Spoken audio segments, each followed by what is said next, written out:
The Alphabet Murders were a series of three murders of these three young women that you see here, Carmen Cologne, Wanda Wolkowitz, and Michelle Maenza, in Rochester, New York between 1971 and 1973.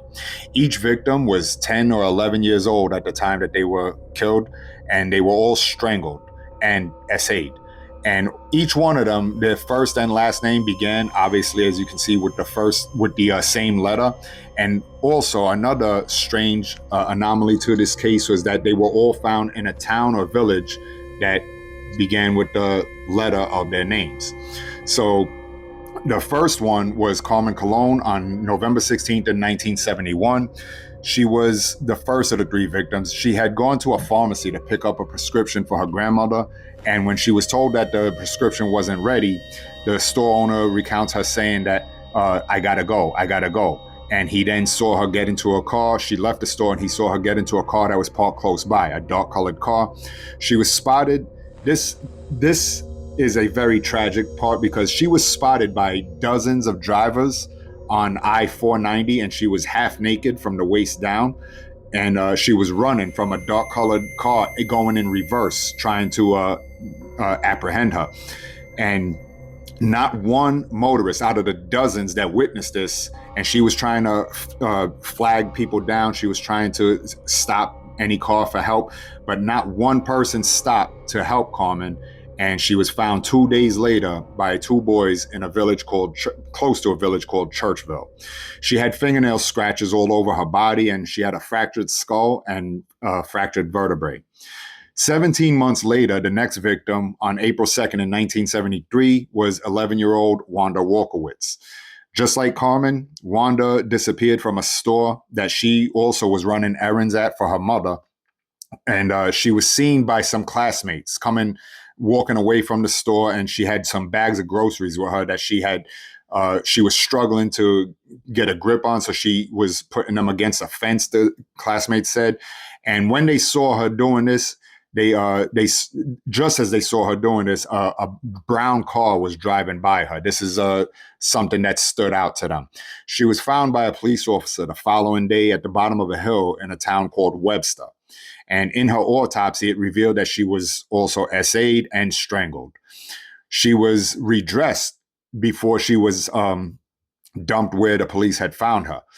So, and she had defensive wounds on her body, and semen was found on her body. She also had white cat fur that was found on her clothing. One witness said that he saw her talking to someone in a large brown vehicle but couldn't see the driver.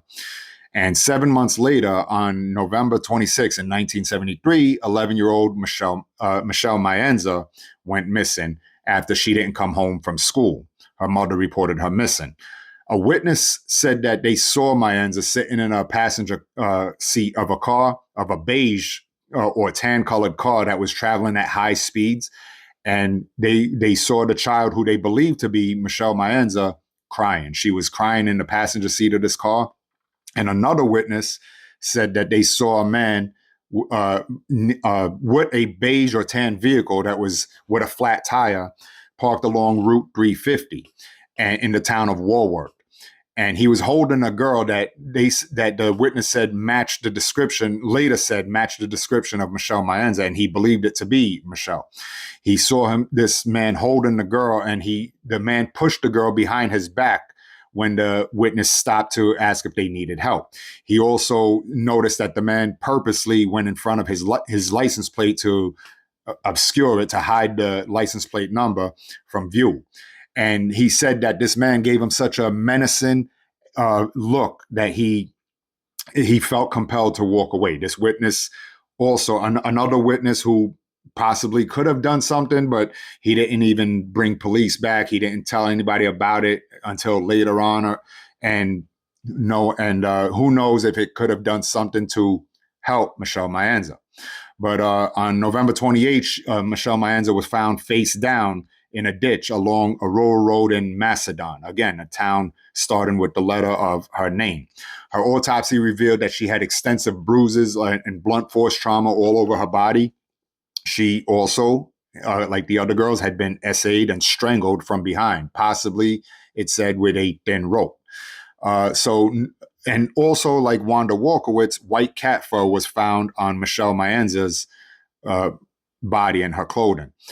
And an analysis of the contents in her stomach revealed that she had eaten a hamburger about an hour before her murder. And this coincides with what some witnesses described when they said they saw a girl matching Maenza's description in the company of a Caucasian man about 6 feet tall, between 25 and 35 years old, at a fast food restaurant in the town of Penfield along Route 350. So these girls, obviously, there were numerous witnesses to these cases.